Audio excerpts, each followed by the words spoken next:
Welcome to a replay of one of our many excellent talks from Secure Southwest 15, and thanks again to our sponsors Securius, C3IA, CrowdStrike and the British Computer Society, and most importantly our prime sponsor, the UK Government Department of Digital, Culture, Media and Sport. It's lovely to see you all, and in person most importantly, and also to those that are online. And I feel slightly disadvantaged because I can't see anybody online, but hopefully you're there somewhere in the ether and you can see us. So there we are. There we have the camera over there. So absolutely delighted for you all to be gathered here, physically or digitally. A quick 10 minutes from me. Erika, unfortunately, is a little unwell, but is joining us to present digitally. So I'm not sure how that's going to work. Piped onto one of the screens, so I shall leave that in the capable hands of Pete over there. But before I do much else, just some housekeeping rules for the day. With grateful thanks to Plymouth University for offering us the venue today.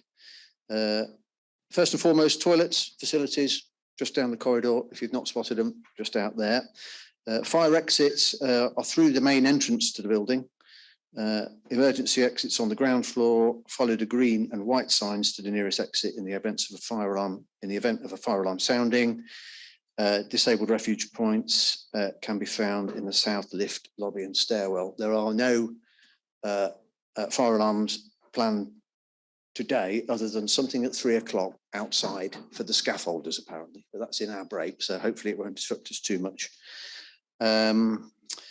Smoking is prohibited. There's some smoking areas located outside if you feel the need. Complimentary Wi-Fi is provided. Search for guest UOP Wi-Fi. If you need that, I'm sure you'll find that. There is a first aider on site. If we need that, just reach out to the cluster team, myself, Lucy, Jeff, Andy, over there. And mobiles, please turn them to silent. I'm just hoping that my mobile is silent in the bag.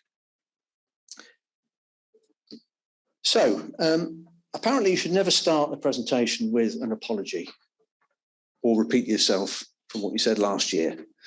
And I was once called a cheery iconoclast, so do look that one up, because I'm going to start with something I said last year and an apology for it. We started this time last year at the conference, and I was taken by, I'm not a great literary buff, but I was taken by the BT advert at the time, which was the Dickensian piece from The Tale of Two Cities.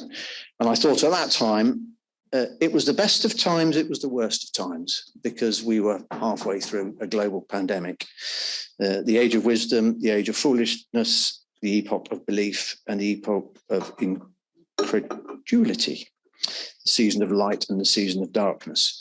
And amid COVID, it felt very much like that. And March last year, perhaps there was the signs of a little bit of light after dark, but maybe a false dawn. And of course, I don't think anybody would have predicted that now we're sitting here in post-pandemic in a world that is confronted by the conflict that is being pursued in Europe. And I think most of us would have fairly readily recognised the fact that each of those catastrophic, in many cases, incidents have a big impact on what we do as a cyber security community. We've known for a long time that cyber is the fifth domain of warfare, behind air, land, sea, and space, or indeed in front of. So it's really quite worrying times. And certainly the Ukrainian conflict, I think the expectation is that cyber was going to be probably the first kind of pre-global conflict that would have cyber as a key element. And it's interesting to note that as yet, it hasn't been really used as aggressively in anger, possibly by virtue of the fact that the Russian perhaps thought that their role into Ukraine was going to be far simpler and they wanted to preserve the digital infrastructure. But who knows quite what's coming. When we think about what the cluster's doing, it's really interesting to see guidance flowing from our national security bodies down to everybody to be more vigilant. And I think that really shapes the view of what happens globally as a local impact, which is really what the cluster is all about. Aside from that, the cyber business as usual is still going on. What the hell is nuclear ransomware 3.0? Some of you will be clear on that. I was reading about the quintuple extortion, and what's following that is Yan Luang, which is just a series of levels of attack that move ransomware to the next level, which is exposing data and exposing organizations and wiping data. So the threat, we're all faced with, I view as persistent and most importantly industrialized, which is really worrying. However, I draw confidence from the fact that the National Cyber Security Strategy is out. It sets out the ambitions for the UK to be a science and tech superpower, both around protection and providing influence for us on a global stage. And the whole society approach actually says we all have a part to play in that. With an ambition to be confident, capable, and a resilient nation, and an ability to adapt, innovate, and invest, we then got the hook, which I'm looking forward to Erika to touch upon, around what we as a regional cluster in the southwest here have the opportunity to do, which is about creating a reliable and resilient place for people and businesses to flourish. And our mission as the cluster in that is around protection, innovation, and skills. And pillar one of the National Cybersecurity Strategy plays to that theme, which is what we as the cluster have recognised for a long time as being the thing we have perhaps the best ability to focus on when we can work collaboratively with the Cyber Resilience Centre looking at protection, and the academic community looking at innovation. Skills has been the focal point for us as the cluster, certainly in the activities of the last year, which throughout the agenda you will hear more about. And the fabric of that really is around new blood. It's bringing the skills from a very early stage, but not overlooking the opportunity for those to reskill. So following this theme, the agenda, which has been wonderfully shaped by Jeff over in the corner there, on behalf of the cluster, will help us set out the national picture, talk through what Mike has been doing with the further education students at South Devon College, funded by the UK C3 programme, more of which will emerge throughout the day. Mark's very kindly going to talk through where skills impacts and as a consequence of what we can do to make the businesses better protected as organisations get on the cyber journey. And then this afternoon, we have presentations from organisations that are helping in that reskilling space, because there's an awful lot of diverse skills that are available with people who've been out in business and had other careers that can be brought to bear. So we start to then get a sense that, the security thing is not just about pen testing. There's a whole broader range of things that are required across a diverse range of people and talents that we can bring to bear. But not overlooking innovation, of course, the part that innovation plays in terms of building new capabilities, demand skills. It starts with the people. Taking value from something that's already there would be my definition of innovation. And I think it's interesting for us to think about that in those terms. So I've got thanks particularly to the sponsors, which I will reiterate later, no doubt, but to our primary sponsors, DCMS, say hi to Lauren today. She's representing in the room, amongst others, DCMS, and he's our Southwest lead. Obviously, the University of Plymouth for affording us a great facility and a great organisation.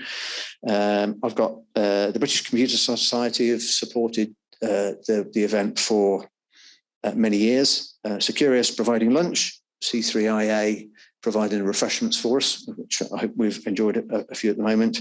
We have CrowdStrike as a lead technical sponsor. And then the media partners, you'll see CISEC, Cyboc, Southwest Cornwall, Tech Southwest, Tech Exeter, Digital Plymouth, Devon and Cornwall, Chamber of Commerce, and University of Exeter.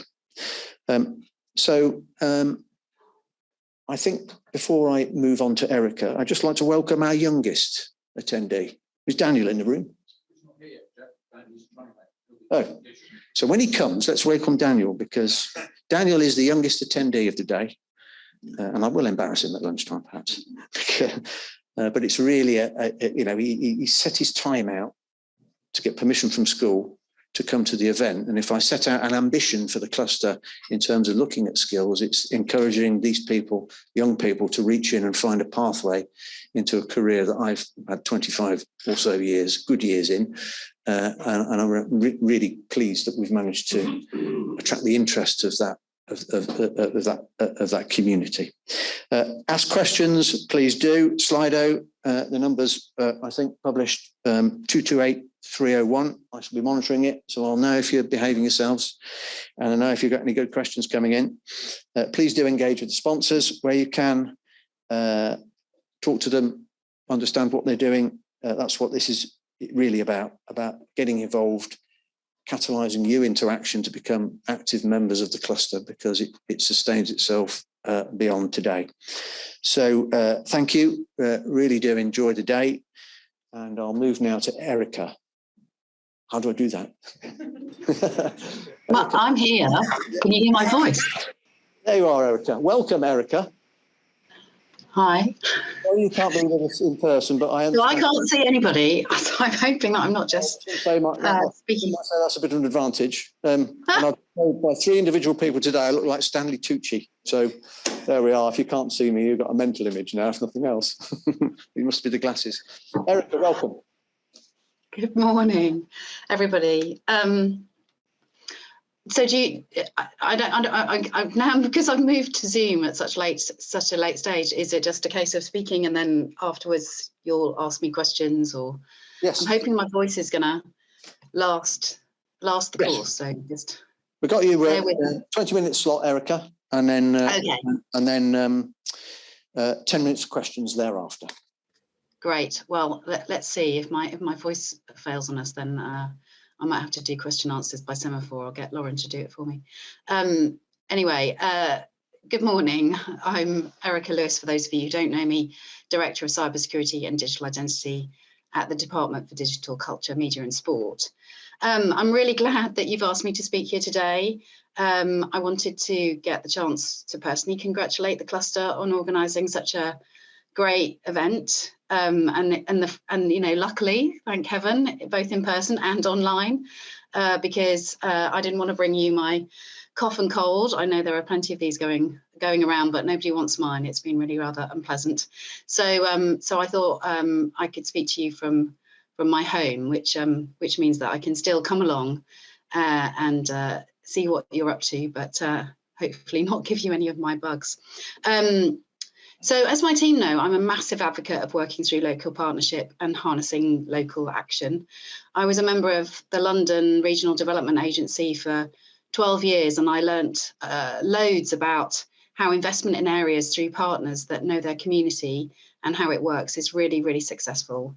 I think actually probably one of the most successful types of investment that we can do as government organisations. So while I'm sad not to see you in person, I'm really glad that you're all there.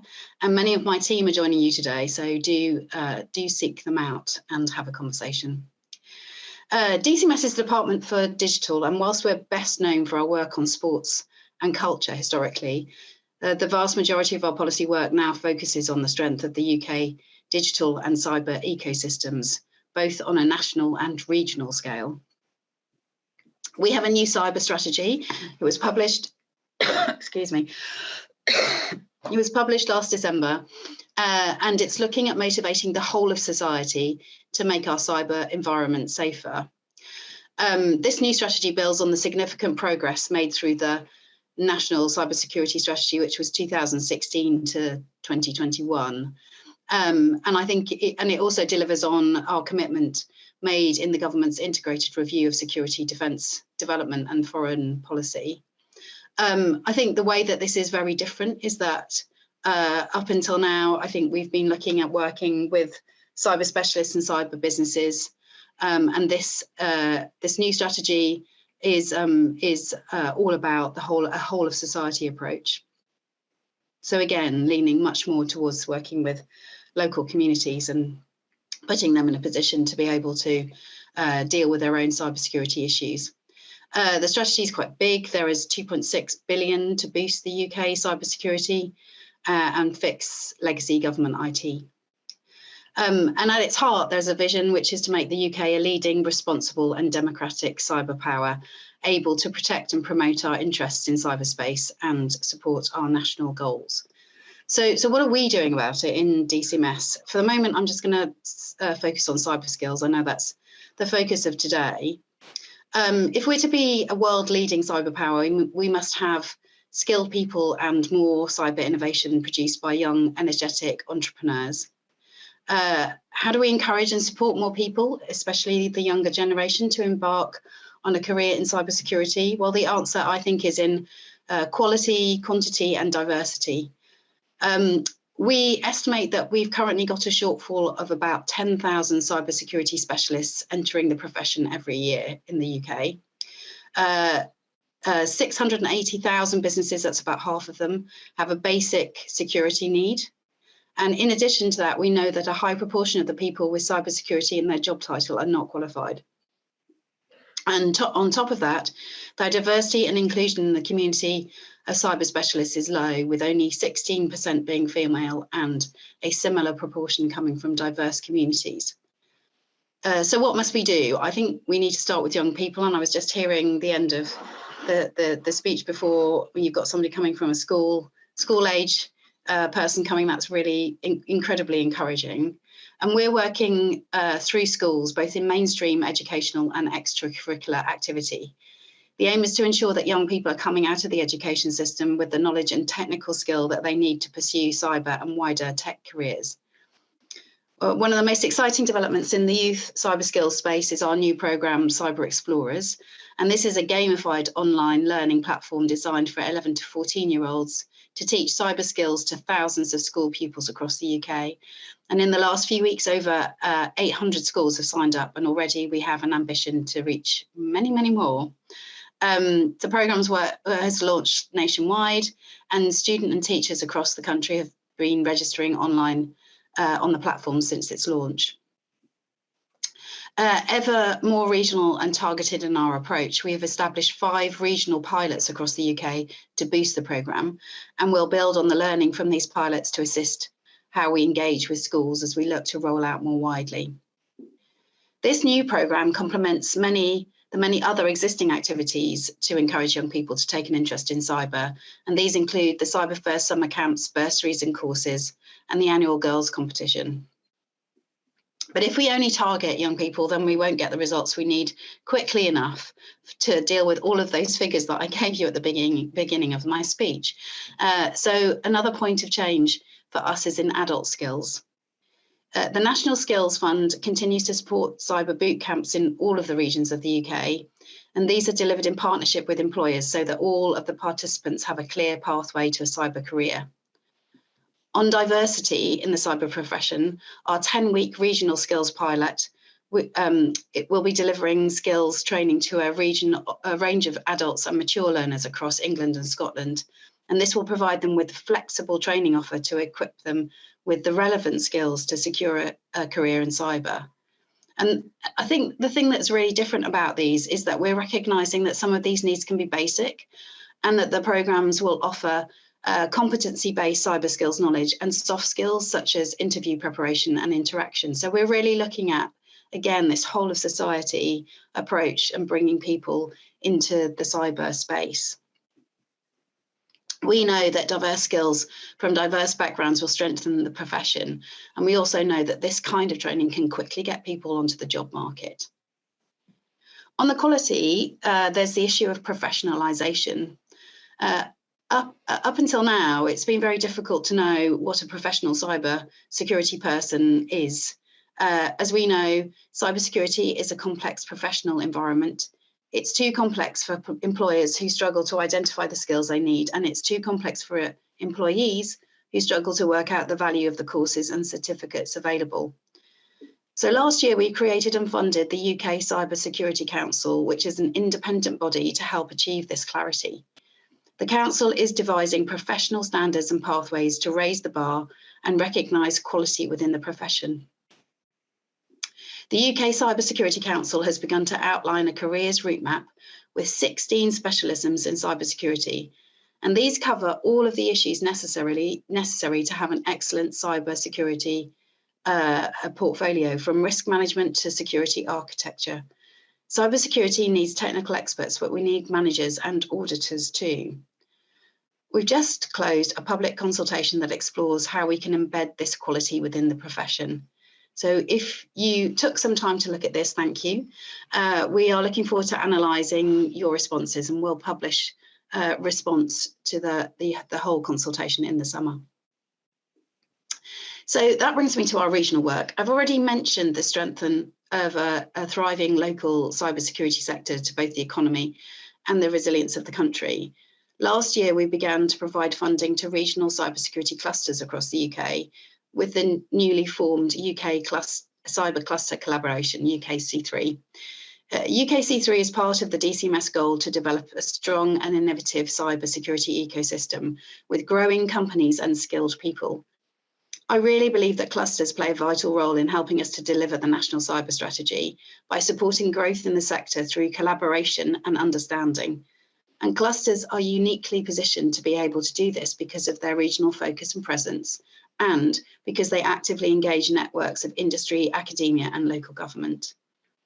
Clusters help cyber businesses grow and access investment for them, business advice services, and technical know-how. So as a part of the cluster work, you as a Southwest cluster receive funding to support the Cyber Futures pilot programme, which you will hear more about later today, I understand, and looks at creating a cyber skills pipeline. This pilot project with South Devon College has seen great success in inspiring the next generation of cyber professionals and bringing together the local SME community. So what else do we do apart from skills? Well, a big part of our job is looking at resilience and technology. And I just want to mention this quickly so that you get a bit of an understanding of the full gamut of what my team is doing in DCMS. So cyber resilience rests on all of the things that we've talked about so far: better skills, a thriving cybersecurity sector, and it contributes to our mission of improving cyber resilience across the nation.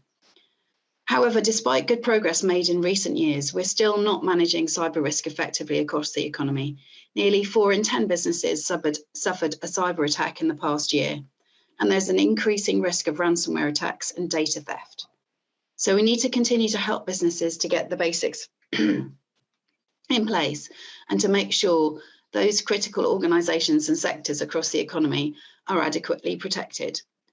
This is particularly important at the moment when we think that the possibility of cyber attack is heightened due to the war in Ukraine. Last week, we launched the latest phase of the Cyber Aware campaign, which helps the public and small businesses know how to stay secure online. Specifically, we're encouraging small businesses to protect their online accounts using strong passwords and by setting up two-step verification. Bear with me, I just have a sip of water. The Cyber Aware campaign website also offers a cyber action plan, which gives small businesses a tailored set of actions to improve their cybersecurity. More widely, we're consulting on potential legislative changes to drive up levels of cyber resilience, particularly in organisations which play an important role in the UK economy, like managed IT service providers. There's a lot of useful information about this on our website, looking at our recent review of cyber incentives and regulations. Please do check it out and respond to the consultation if you're interested.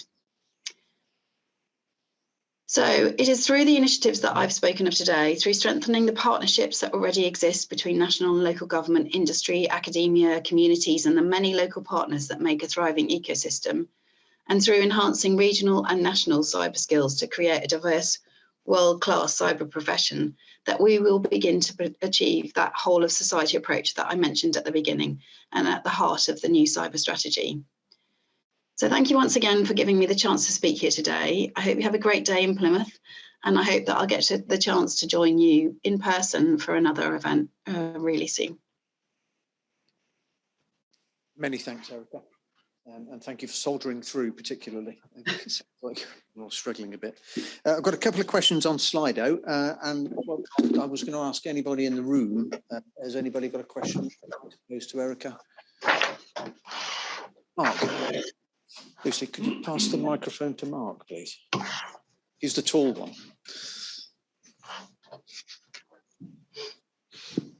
Thank you. I feel bad now because I've queue jumped Slido, haven't I? That's fine. Good, great. That's good to be in the room. Yeah, lovely to hear from you. Thank you for that. I'm interested. So I run the Cyber Resilience Centre locally, and you've spoken a lot about, I guess, what I term the supply side. So actually how we generate those skills, those experts that can help businesses in our wider communities. I'm interested in your thoughts around the demand side, if you like, as well. So how actually we get a number of, particularly the smaller businesses, to engage and to care in a world where they probably think that cyber is about big companies and Russian spies and stuff that really they can't get their own heads around. So I'm interested in DCMS thoughts on that aspect. Do you want me to just jump in? Yes, thanks, Erika. I think it is difficult, and that's what our Cyber Aware campaign is about. You know, just trying to raise the ante in terms of small businesses understanding what could happen to them and how they could quite simply help themselves to be a little bit more secure.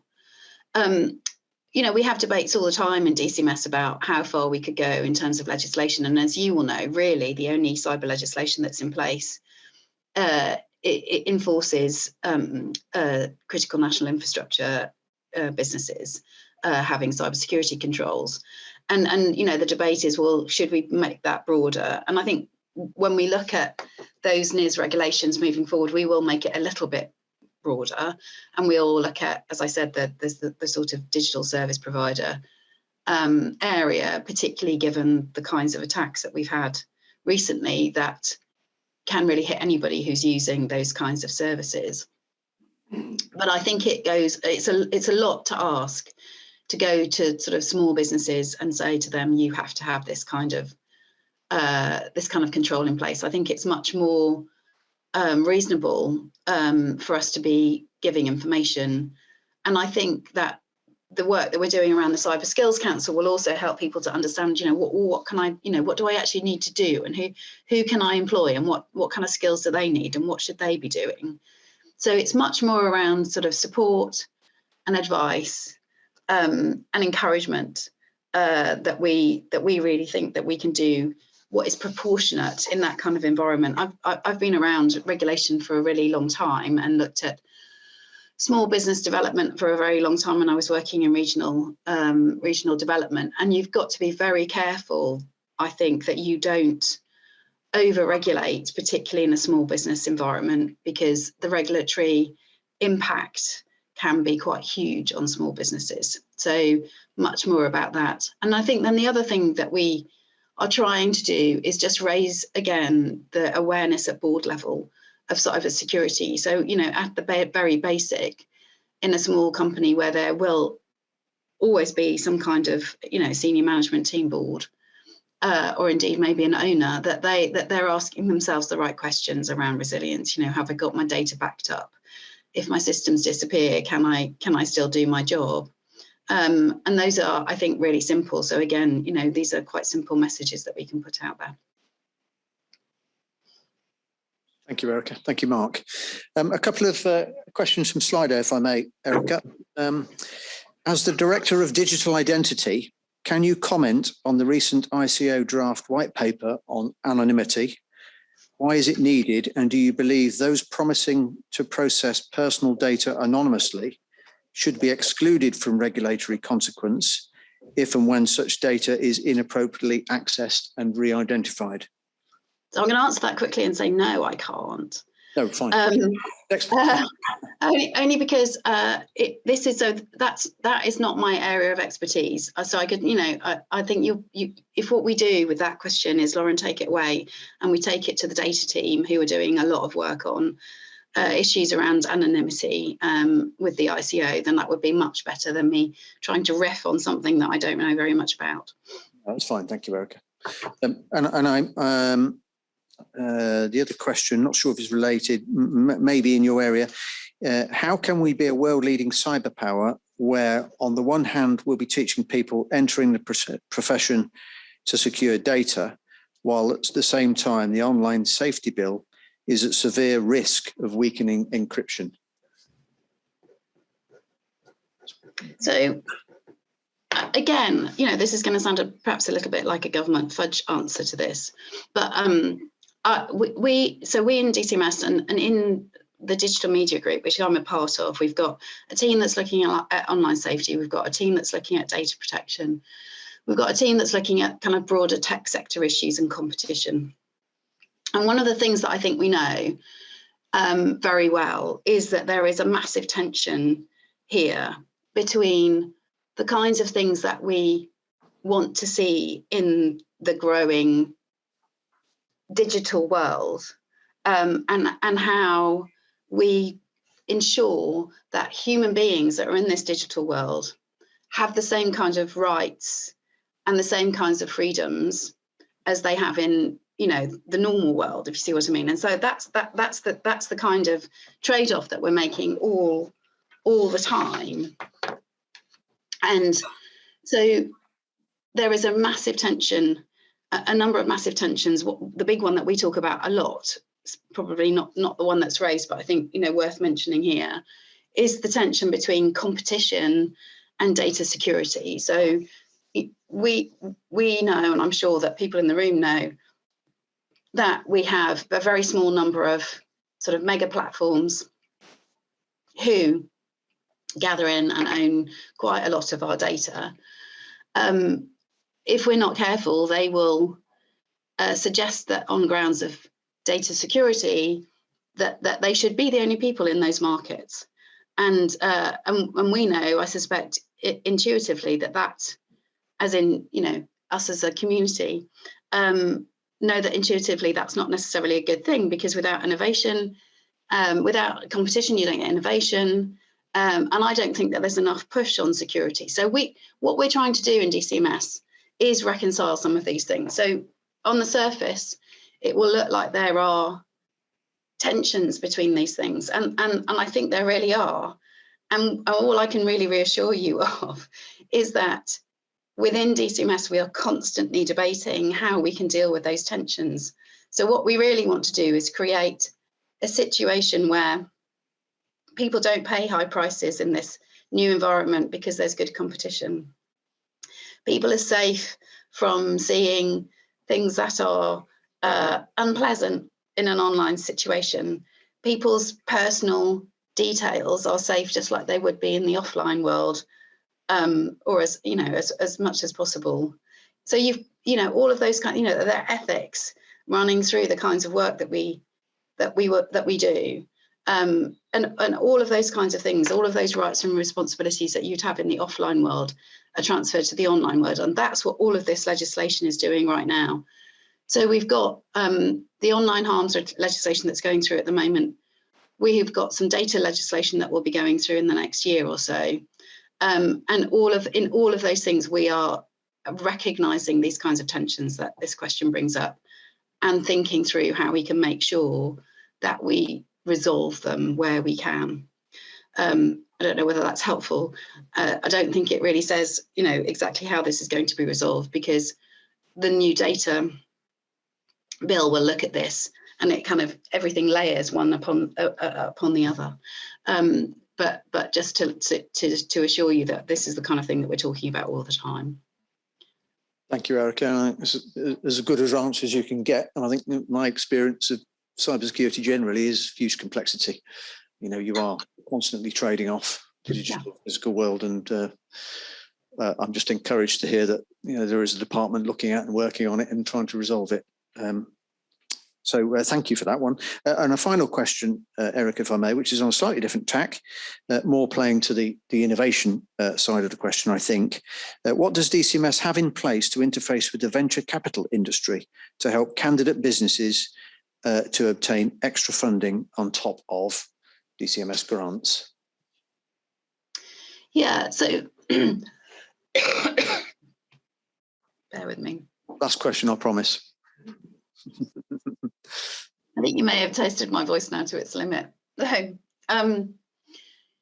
So I think this is something that we're growing. Up until now, the kinds of things that we've done is sort of matchmaking type services, Cyber 101, that kind of thing, where you put small cyber businesses with larger businesses who potentially will want a product like that. They're interested in a cyber product and you've got a cyber product and those kind of things. So that's more of a sort of buying, selling kind of environment. And I think that works really, really well. In terms of venture capital, it's not something that we look at the moment, but it is something that we could look at in the future. There are a number of government schemes which are around investing in new businesses. Most of them are run by BAYs rather than us. So we do work with them around, how we can get investment to smaller businesses. So I think it's a really important area, really good that somebody's raised it. Not something that we've got in our current portfolio as a project. As I said, it's more kind of matchmaking people to people who want to buy their product, which I think is in some ways often more successful. I mean, when I worked in regional development, we did quite a number of sort of venture capital investment type programs, and they can be quite complicated for small businesses to actually access. And the kinds of reporting, kind of risk management that those kinds of large investors want can actually be prohibitive and can really change your business model. So we do need to be quite careful, I think, on how we do move into that space. But it's something that we can definitely take away and have a look at. Thank you, Erika. And certainly from my own perspective, closer to the day job, I always do say that the best way to investment is find a customer that can buy it. So I applaud your matchmaking endeavours. And of course, the National Security Strategic Investment Fund is working in that community with venture capital organisations to try and bridge the gap between small innovator and investment money. So there are things outside the remit of DCMS that have got cybersecurity quite clearly in their gift. Erika, I think with a round of applause, we'd like to thank you for